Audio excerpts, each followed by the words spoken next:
Welcome to the Times of Israel's daily briefing. Today is Friday, March 7th, day 518 of the war. Amanda Borschel-Dan here with our U.S. Bureau Chief, Jacob Magid. Hi, Jacob. Thanks for joining me. Hi, Amanda. Thanks for having me. This short daily briefing will be followed by a full episode of our Friday Focus with diplomatic reporter Lazer Behrman, in which we drill down into Israel's relationship with Egypt. But first, Jacob and I will focus on some of the major developments in the hostage release ceasefire negotiations.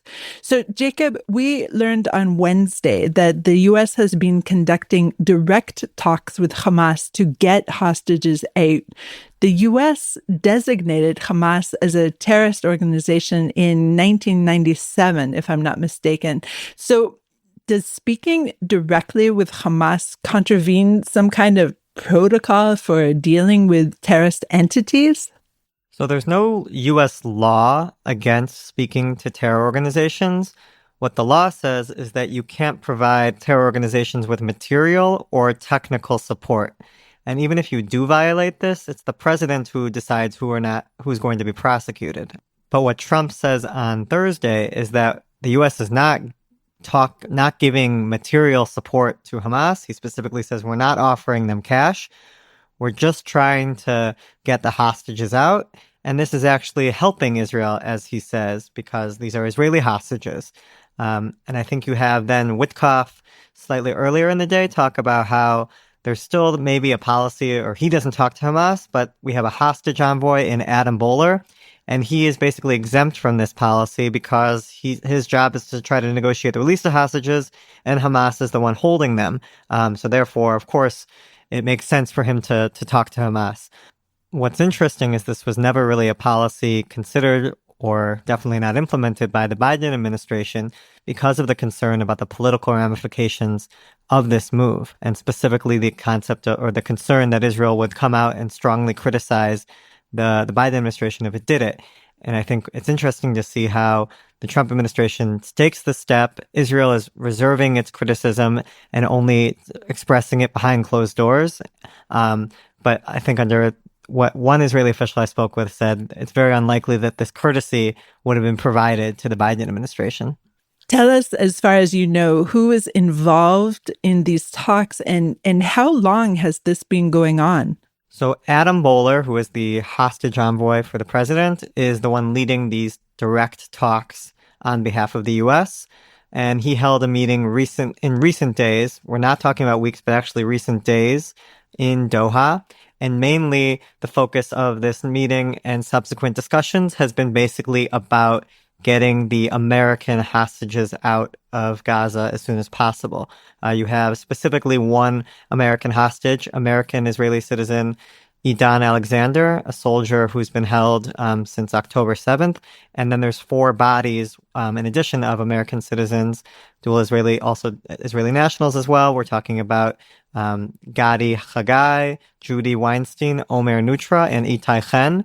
And the U.S. is trying to do its best to get at least these 5 American citizens out as soon as possible, trying to frame it as maybe a demonstration of goodwill. But this effort, I wouldn't say it's going so well, especially after it was leaked to the media on Wednesday. And speaking to a government official familiar with these discussions, the understanding is that Israel was behind the leak, and it leaked this information after it found out about these negotiations. It only learned after the fact, and it was quite furious, specifically Netanyahu and his inner circle.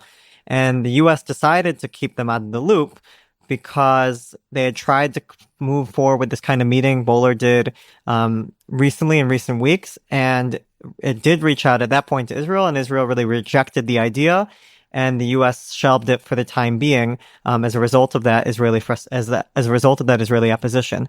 But then when you saw another opportunity come, Bowler took it and decided not to keep the Israelis in the loop ahead of time.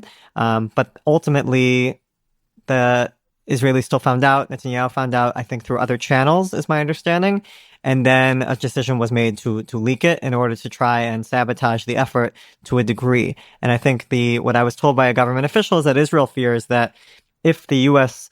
secures the release of these American hostages, then it might stop or lose interest or focus in efforts to try to get a broader deal, either to end the war or to secure the release of all remaining hostages. And that's why Israel would prefer a broader deal that doesn't only look at the Americans. I understand that U.S. envoy to the Mideast Steve Witkoff is pressing Hamas, which is, again, a terrorist organization, for an act of goodwill to release the final living U.S.-Israeli hostage, Edan Alexander. So what can you tell us about this? So this is actually what Israel is concerned about. And Witkoff says that Hamas needs to build some political capital in his remarks to the press on Thursday. And he says basically that Edan Alexander, releasing him, he's very important to us and it's a priority. And this could be a way for Hamas to demonstrate goodwill. Now, he says he tries to caveat when he gets a question from an Israeli reporter who asks what that means for the other hostages. And Witkoff says all the hostages are a priority. If you just take a look at those who met with President Trump at the White House on Wednesday, it was only one American citizen. The other 7 were not Americans, and the president still took time to meet with them and is committed to their release.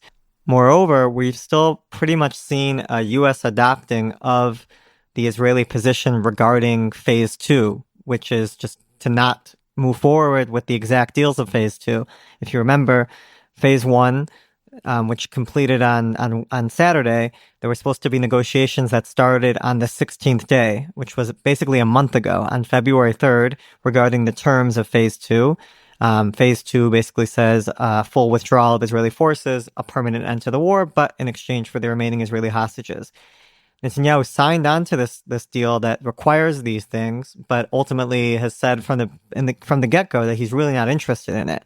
And he's proven as much by not even holding discussions regarding Phase 2, refusing to start withdrawing Israeli forces from the Philadelphia corridor, which was supposed to start on Saturday, and that hasn't happened yet.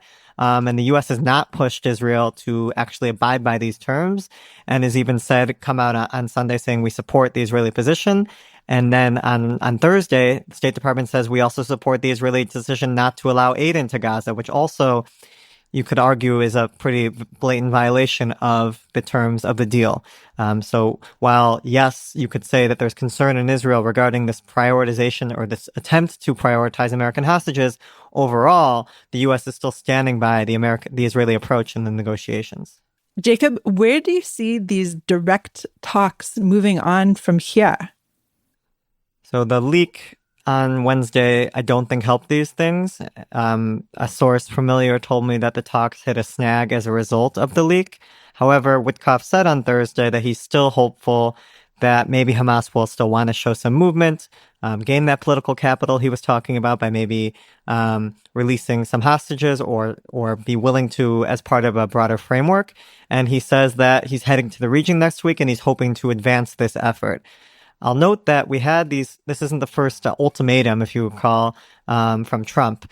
We've had basically 3 sets of ultimatums. There was the first, all hell will break loose onto Hamas if it doesn't release all the hostages. That came before January 20th when they were trying to finalize this deal. And ultimately, that ultimatum didn't get them to release all of the hostages, but Hamas did agree to stick with the Phase 1 of the deal. I think there was also pressure on Netanyahu, but basically we got somewhat in the middle as a result of that first ultimatum. Then again, Trump issues an ultimatum several weeks ago when Hamas threatens to not release 3 hostages. And ultimately, Hamas, I wouldn't say caves, but it does agree to walk back from that threat and release the 3 hostages that weekend. So again, somewhere, I guess you could say, in the middle of no hostages and all the hostages as Trump was requesting. And now again, with this ultimatum on Wednesday where he's talking about all the hostages immediately or Hamas will be destroyed, I think I spoke with one U.S. official and they said, again, there is room for a middle ground here that the U.S. would be willing to accept, be it maybe some American citizens or be it the quote unquote Witkoff proposal that basically has a new Phase 2 where you have half the hostages being released in the beginning and half the hostages being released at the end after about a 6-week period. And during those 6 weeks, we have hold negotiations regarding the final ceasefire, that the permanent ceasefire that we haven't been, that's been elusive until now. So I think that is a bit more in line with the Trump approach, rather than having this drip of hostages, having instead one big batch in the beginning and one big batch at the end. But if Hamas doesn't accept either of these options, the U.S. is saying we're prepared to support Israel in resuming the war, and we're giving them the tools to do so. What I'd watch in the meantime is how the U.S. and Israel respond to this first kind of rupture in ties, minor, but since the Trump administration has begun, where you have Israel is mad at the U.S. for holding these direct talks, and the U.S. is mad at Israel for leaking them. I do think overall that the sides are interested in moving past this, but it is something to watch. Jacob, thanks so much for your updates and insights as usual. Listeners, thanks for listening to the Times of Israel's daily briefing. Please now stay tuned for a full episode of the Friday Focus with Lazer Berman. Shabbat Shalom.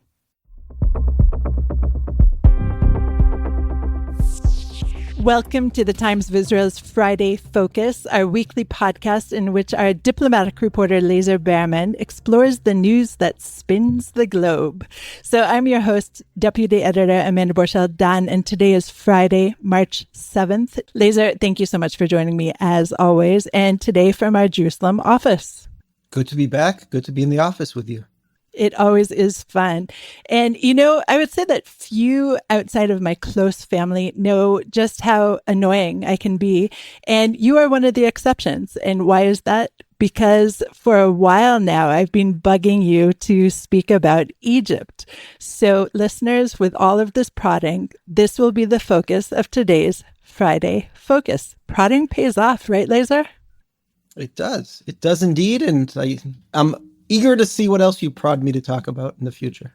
Oh, don't worry, I will. So I have a lot of questions about how we got to the state we are today with Egypt. And Egypt, of course, just proposed a day after plan with Gaza in which Hamas doesn't disarm and there's no real security for Israel. So I just have to think, if these are our friends, who needs enemies, right? You know what? There have been people who've made that argument in the past. We'll talk about people who are making that argument now. But if you want to give my big picture argument that I'll be making, I think they are a very useful ally to have, and we shouldn't do anything that gets in the way of that.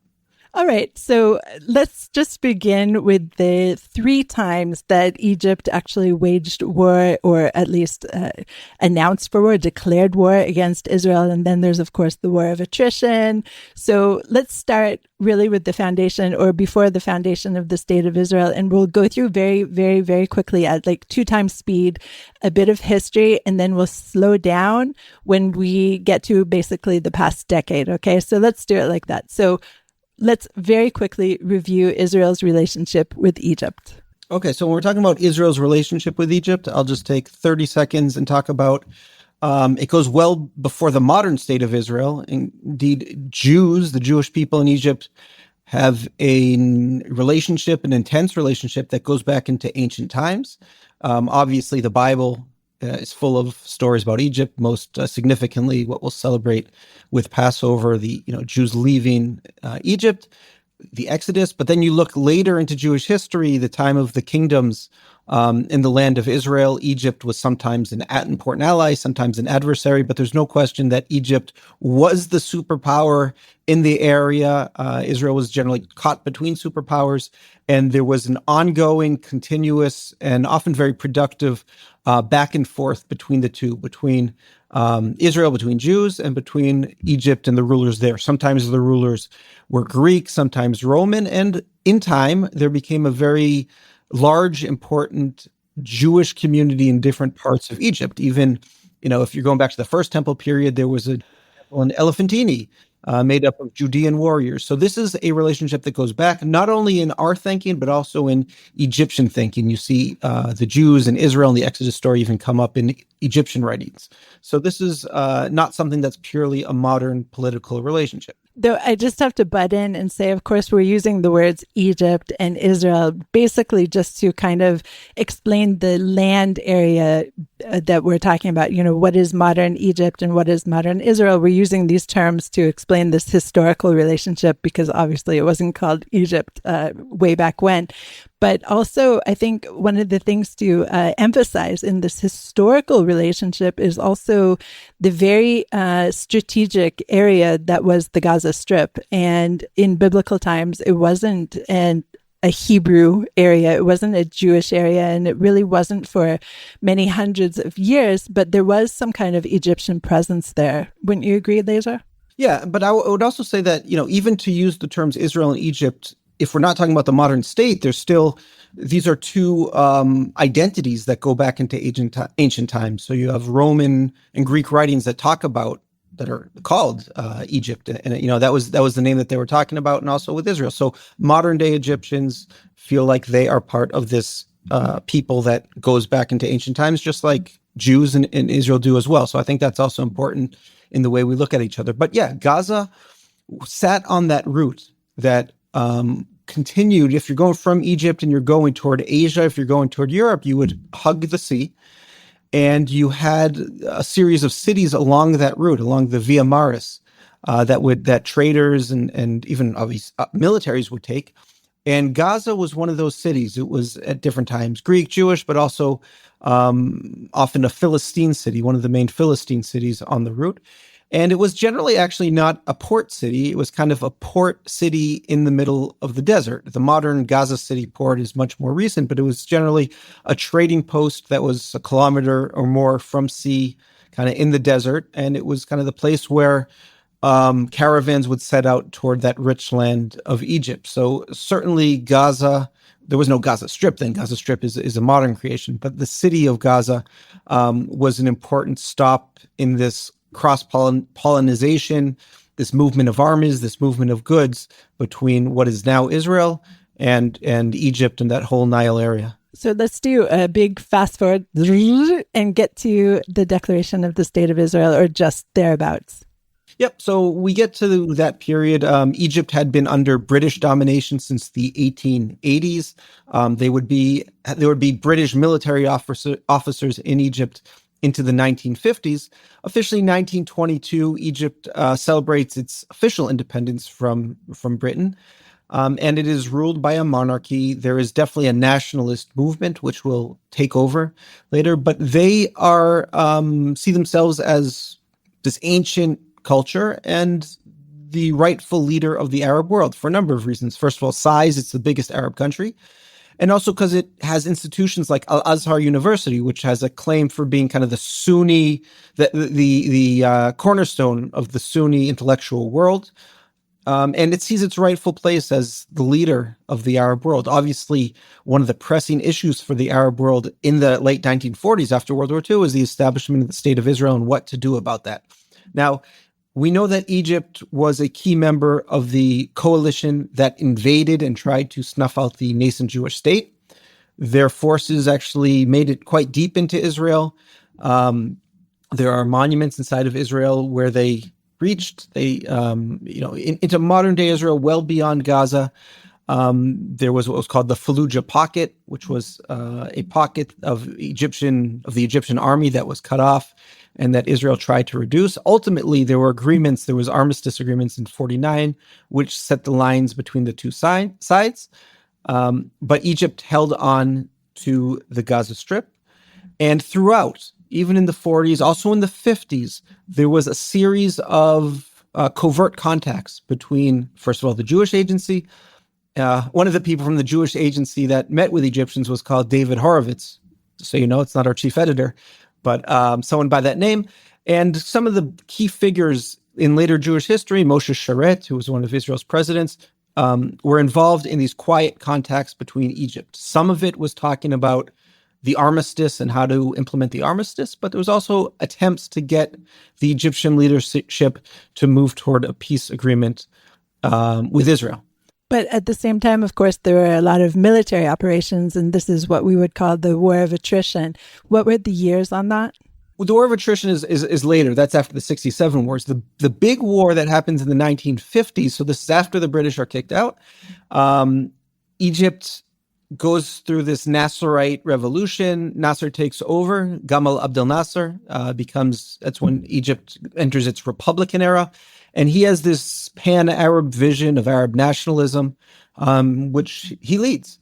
And one of the things he does, which worries some Western countries, Britain and France, is that he nationalizes the Suez Canal. Suez Canal, an extremely strategic waterway, connects the Red Sea, Indian Ocean in the east with the Mediterranean. And for Israel, it's important because in the 1950s, Israel's economy is awful. It's an age of austerity. And Egypt kept trying to limit Israel's freedom of navigation in the Suez Canal. So with that nationalization, Israel understood that this could really pose a threat to its very weak economy. Egypt and France collaborated with Israel on this joint invasion of Egypt, which goes very well for Israel. This is after Israel has transitioned to a modern maneuver army, and it very quickly takes the Gaza Strip, takes the Sinai Peninsula. Funnily enough, it was American pressure under the Eisenhower administration that forced the French, English, and Israel to back off. And then Israel gives up its first occupation of Sinai in 1957 and returns to its 48 borders. Now, war... Wait, just a question for you, because I'm very ignorant. When Israel backed off from Sinai, Israel also backed off from Gaza the first time, or did Israel maintain a presence? Also backed off. No, so Egypt filled the vacuum in Gaza again at that point. Yes. It was never a part of the Gaza Strip. Egypt's policies were kind of inconsistent, but in general, it treated the native population of Gaza in a certain way. It treated them generally pretty well. Then the refugee population that had fled Israel in 47 to 49, but fled the areas where Israel and the Egyptian army were fighting, were given a much lower status. Interestingly enough, when Israel held the Gaza Strip in the 50s, Israel actually offered citizenship to the native population there, not to the refugees. So there was actually an offer that was rejected. But in general, yes, Egypt was there. It was the basis for Fedayeen attacks into Israel. So there was fighting going back and forth, that Egypt was able to pressure Israel with these Egyptian-backed terrorist attacks. And Israel would sometimes fight on the border, sometimes move into the Gaza Strip to fight them.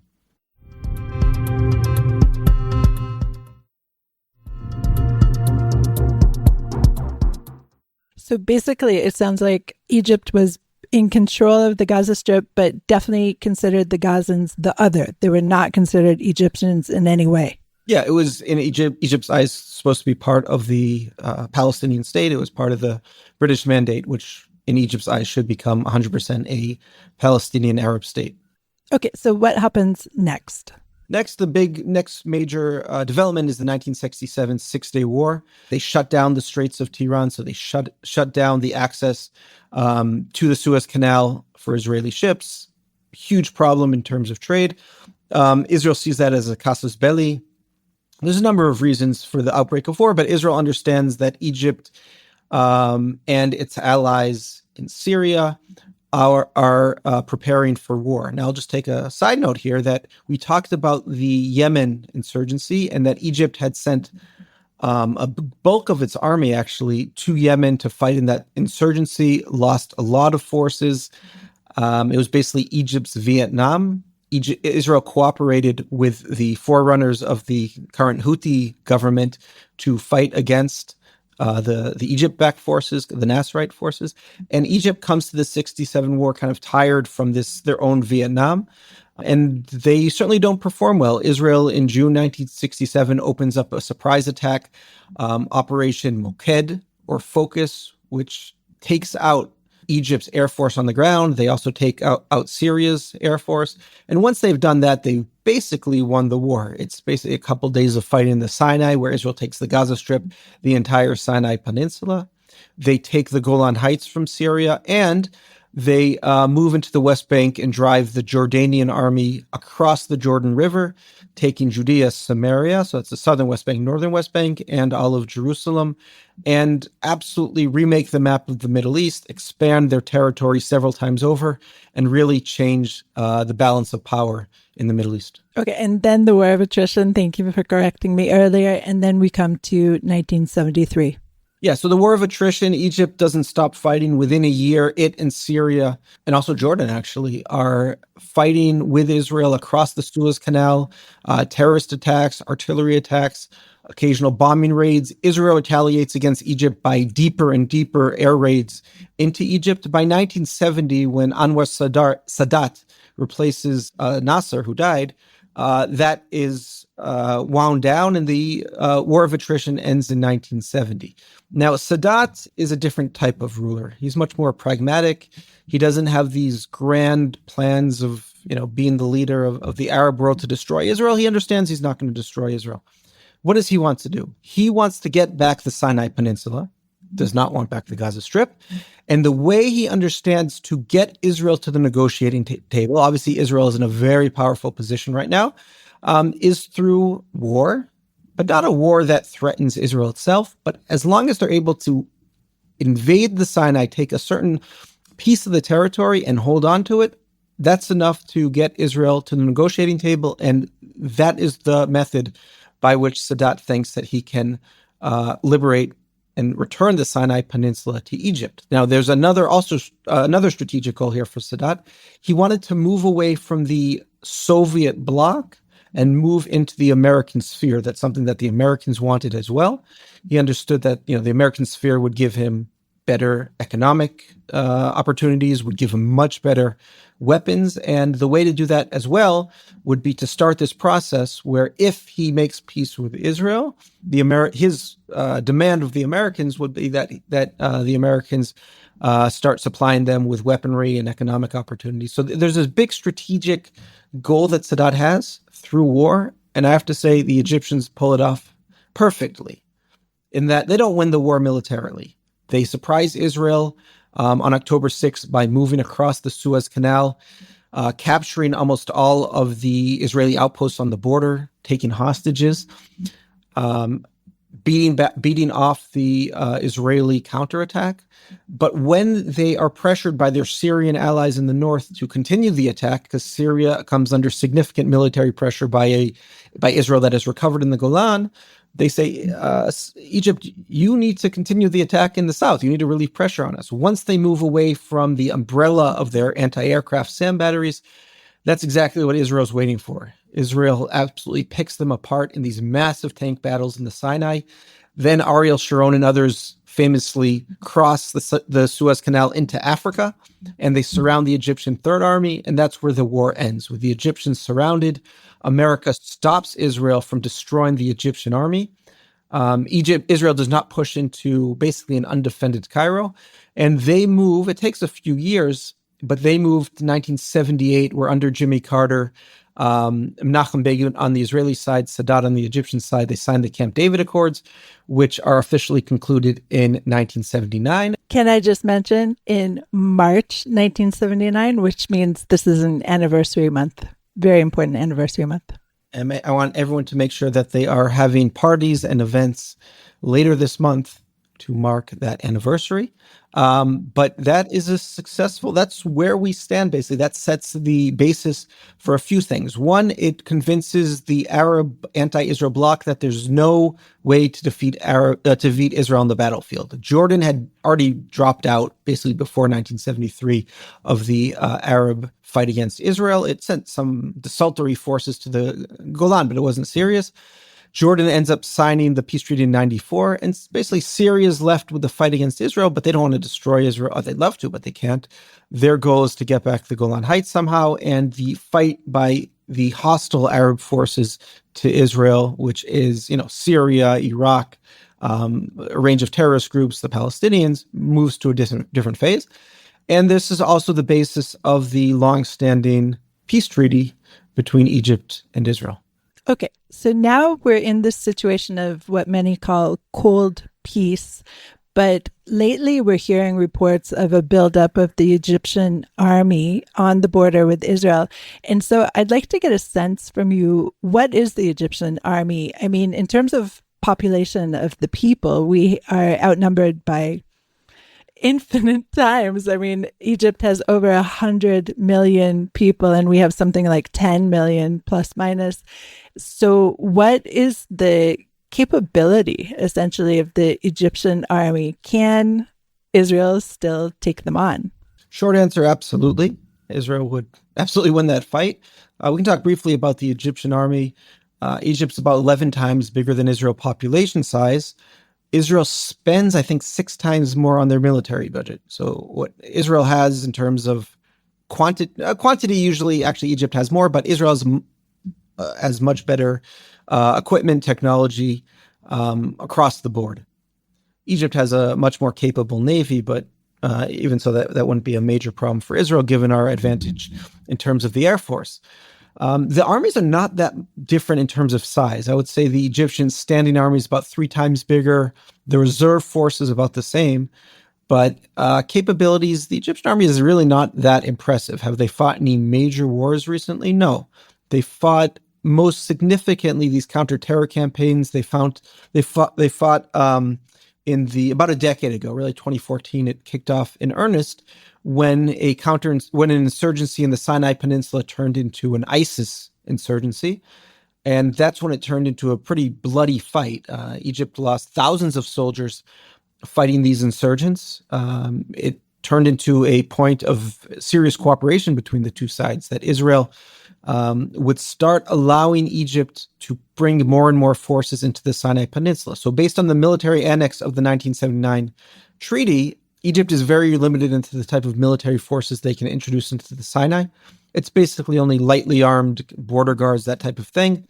But over the years, they kept requesting from Israel to allow tanks, APCs, attack helicopters, even some F-16s into Sinai to fight this insurgency, and Israel would allow them to. So there was the military buildup in the Sinai has gotten much bigger.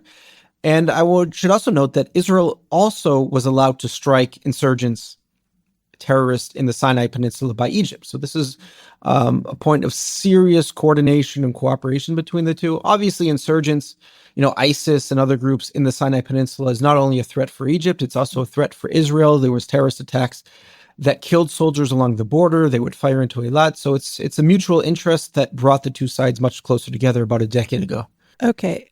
But at the same time, I guess Israel's superpower is technology and the Air Force. So how is Egypt in terms of Air Force? I mean, you said the Navy is more capable than Israel's Navy. That kind of makes sense to me. But if we were to come to blows again, which I really hope we don't, would Israel's Air Force at least be more powerful? I don't even know what the word is. Would Israel's Air Force take Egypt out like we have done in previous wars? Sure. So Egypt's Air Force is based on advanced American fighters, F-16s. It has several hundred of them. But, just having that technology, the Saudis have it, the UAE has it, they would be no match for Israel. Israel's military is fundamentally built for this type of fight against another conventional army, where it has stationary bases, it has columns of tanks moving across the desert. Think about how perfect that would be for Israel's technology. Israel can hit, can send missiles through windows. Now, we usually think about that in terms of assassinations, but that's really built to take out moving masses of tanks moving through territory. So it would be, absolutely the kind of the dream type of war in terms of what Israel is built for. The Air Force would take out enemy air defenses. It would win in dogfights. It would take out Air Force bases. It would destroy tank columns moving slowly across this massive desert where it has nowhere to hide. And if it ever came into a tank-to-tank battle, I think that wouldn't go well for the Egyptians either. It just is not something that would serve Egypt's interest in any way. And it would be a very capable army. Israel's is obviously one of the most capable in the world, battle-tested over the past year and a half against a military that has not proven itself. and that has not fought in a long time, and that has some good equipment, but doesn't really have much else.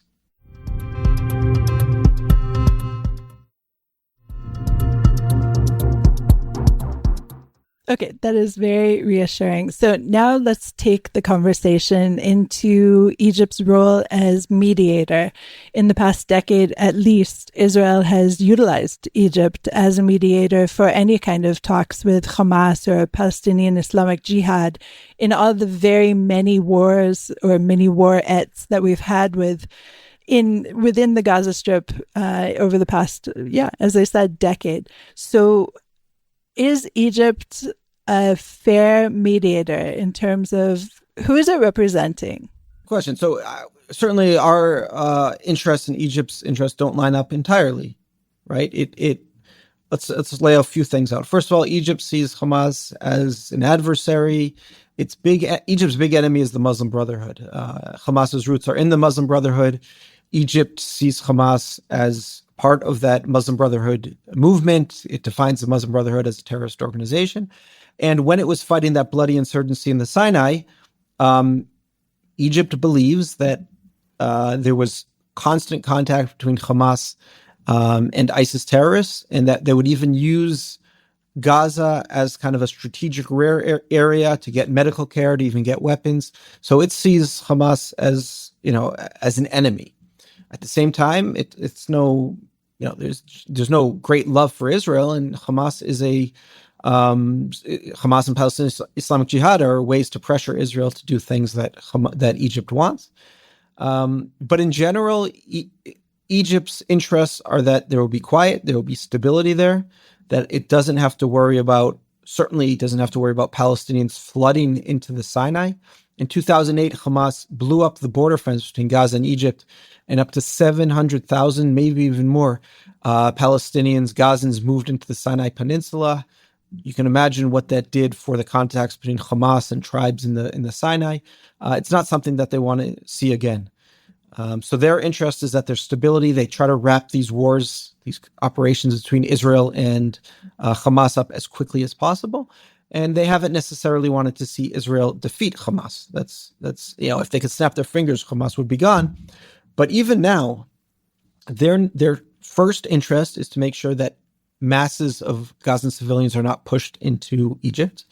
And you've seen throughout the war that has made them very nervous. And they're trying to wind up this war. This war threatens them for a number of reasons. 25% of their GDP comes from tourism. Obviously, not a lot of tourists going now into Egypt. It shuts down doesn't shut down, but it damages the trade into the Suez Canal. That's another major source of revenue, of foreign currency. And Egypt has serious economic challenges. Food prices are spiraling, inflation, unemployment. It has very complex challenges with Sudan. It has a fight with Ethiopia over this dam that they're building on the Blue Nile. Libya, has that conflict that Egypt has been very much involved in. So it has serious challenges, and it doesn't need this challenge, this threat from the northeast. It wants to see this wrapped up quickly. And it wants to see its relationship with the U.S. improve. That's where it's trying to position itself as a mediator, to whatever it can do to get a ceasefire, whatever it can do to make sure Gazans are not kicked out of the Gaza Strip, and to show that to the U.S. that it is a reliable mediator. So with this new proposal that we just are, debating this week because of the conference in Cairo, where the proposal from Egypt was adopted by most of the Arab world, it looks like, it appears that it's everything that you just said. It allows Hamas to live on. It would shut down the conflict and create some kind of illusion of peace on the border again. But it's just mind-boggling to me that they would propose such a thing, because it just, for the long run, for Egypt as well, it's just not a good plan. I'm so stammering because of my disbelief in this proposal, essentially. Yeah, I think it's a plan. Well, first of all, it came out quickly because they had to react to Trump's demand and his threat that he would make Egypt and Jordan take in Gazans. And again, that's a red line for both countries. But you saw Jordan's king go to the White House and try to deal with it through engagement with the White House. Sisi did not do that. So their approach was to show that there is a Arab-backed, even UN-backed plan for the future of Gaza. Yeah, but they don't mention Hamas. They don't deal with how do you get Hamas out of there. It's really not the most realistic plan. But now they can say, we have one, Israel doesn't have one, America has one that's not realistic. It's kind of a pie-in-the-sky thing. It talks about smart cities and walkability and the shape of arches that reflect Palestinian heritage, but it really has nothing to do with the main challenge on the ground, which is the challenge of Hamas and its rule of the Gaza Strip. Okay, Laser, let's put that slightly to the side. And one last final big picture question. Obviously, Egypt was a great enemy of Israel. And since, as we said, March 1979, there has been this treaty, which resulted in cold peace. Do you think that this could be some kind of blueprint for finding peace with, for example, Lebanon or Syria? Is there any lesson learned from this for those countries too? I think in general, a lesson learned, and especially with our Abraham Accords partners, is that we don't want to let these agreements deteriorate into cold peace. There was a vision of economic relationship, social relationship, cultural relationship, which just didn't happen. A lot of that is because Egypt prevents it. But we have to make sure that we are incentivizing and focusing on the economic side when we make peace with countries. And I think that's Israeli diplomats are very cognizant of that with the Abraham Accords. We have to see how we can get that to be an important element of our peace with Egypt. Natural gas is the big one. So, we provide Egypt with a significant amount of its natural gas. It had some serious energy shortages last summer. So that's increasingly important. And our way to get our natural gas to Europe right now is through Egyptian LNG stations. So that's an important economic bind. We're both in the East Med Gas Forum. We have to see how we maintain that, expand that, but we also have to see how we can get other aspects of the economic relationship to expand. And, whether it's, tax-free zones, tariff-free zones, all sorts of incentives there are for both sides to work together.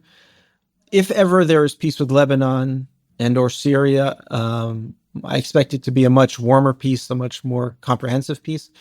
Lebanon is some place we had briefly a peace agreement with, and there's certainly a big part of the population which is sympathetic to us. That is not the case in Egypt. And Syria, too, we're finding allies amongst the very diverse Syrian population. So I think it'll be different, and I think it would be a shame.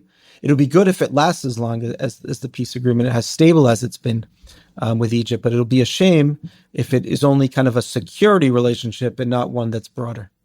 Laser, I have learned so much. As always, I really appreciate all of your insights. Thank you for joining me today. Thank you. Thanks for listening to the Times of Israel's Friday Focus. Please check out and subscribe to the channel Friday Focus if you'd like more of these conversations, slightly schmoozy and also incredibly informative. Until next week, thank you very much. Shalom.